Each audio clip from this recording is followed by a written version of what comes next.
নমস্কার বন্ধুরা, আশা করি আপনারা সকলেই ভালো আছেন। আজকে আমি আপনাদের সাথে সোয়াবিনের রেসিপিটি শেয়ার করব। সোয়াবিনের রেসিপি করার জন্য আমি প্রথমে দুটো মিডিয়াম সাইজের আলু ছোট করে কেটে নিয়েছি। এরপর একটা বড় পেঁয়াজকেও কেটে নিয়েছি। একটা টমেটো আমি কেটে নিয়েছি।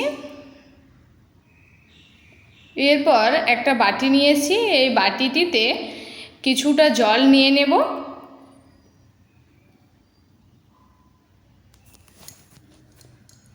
তারপর একটা বাটিতে এক বাটি সোয়াবিন আমি নিয়েছিলাম, সেটা জলে কিছুক্ষণ ভিজতে দেব। ওই 20 মিনিটসের মতন ওটাকে আমি ভিজিয়ে রাখবো।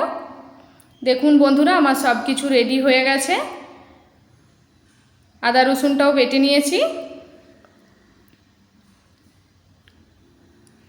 এরপর একটা কড়াই নিয়ে নেব। এরপর ওই কড়াইয়ে 2 টেবিল চামচের মতন তেল নিয়ে নেব। তাতে হাফ চা চামচ হলুদের গুঁড়ো আর হাফ চা চামচ লবণ দিয়ে দিলাম। এরপর এটাকে আমি ভালো করে নাড়িয়ে নেব। তারপর ওই কেটে রাখা আলুটা আমি ভাজতে দেব।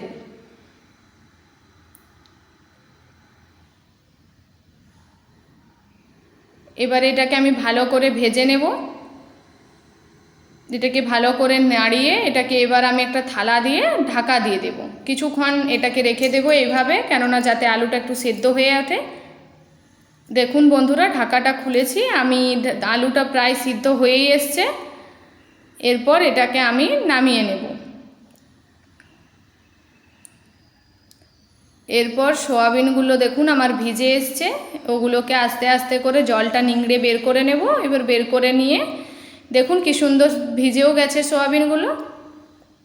এরপর একটা কড়াইয়ে আবার তেল নিয়ে নেব 2 টেবিল চামচের মতন। এরপর ওই সোয়াবিনগুলোকে কড়াইয়ে দিয়ে দেব।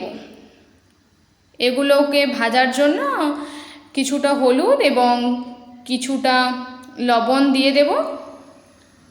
তারপর এগুলোকে আমি নাড়িয়ে নেব। সোয়াবিনটা ভালো করে ভেজে নেব। দেখুন বন্ধুরা, আমার সোয়াবিনটা ভাজা হয়েই এসছে। এবার এটাকে আমি নামিয়ে নেব।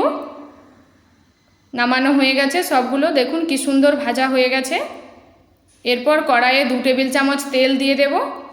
তাতে 5 ফোড়ন এবং একটা শুকনো লঙ্কা দিয়ে দেব। এটা ভাজা হয়ে গেলে আমি পেঁয়াজ কুচিটা দিয়ে দেব। এরপর এটাকে আমি ভালো করে ভাজতে দেব। পেঁয়াজটা 5 মিনিটের মতন এটাকে আমি ভাজতে দেব, যতক্ষণ না। এরপর দেখুন পেঁয়াজটা আমার ভাজা হয়ে গেছে।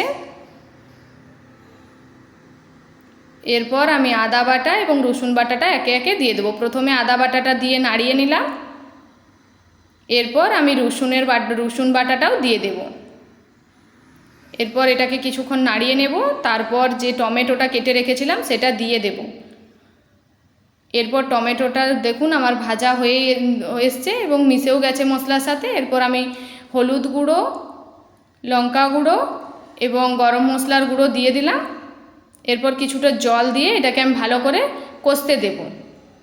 দেখুন বন্ধুরা, আমার মশলায় তেল ঝরতে শুরু করে দিয়েছে।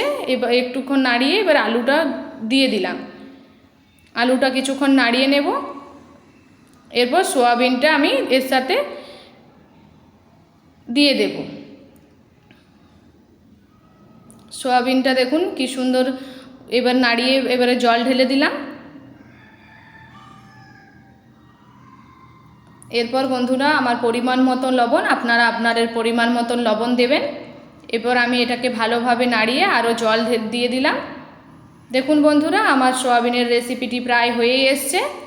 আপনারা বাড়িতে এইভাবে বানিয়ে দেখতে পারেন। যদি আপনাদের এই রেসিপিটি ভালো লেগে থাকে, আমার চ্যানেলটি লাইক এবং সাবস্ক্রাইব করে দেবেন।